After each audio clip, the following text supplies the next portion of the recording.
Maswerteng hapon po mga ka-STL. Narito na po ang resulta ng STL Batangas para sa araw na to, second draw.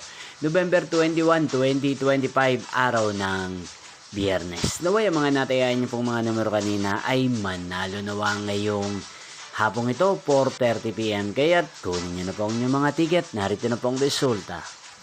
Ang mga numerong nanalo sa STL Batangas ngayong hapong ito, November 21, 2025, 4:30 PM. Second draw result, 34 at 39 in exact order. Again, 34 at 39.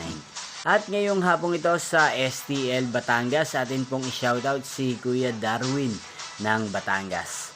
Shoutout po sa inyo Kuya Darwin, sana po ay nasa maayos kayong kalagayan. At sa lahat po ng mga taga Batangas, shoutout po sa inyo. Inyo pong napanood ang resulta ng STL Batangas. Magkita-kita pong muli tayo mamayang 8:30 PM. Thank you for watching.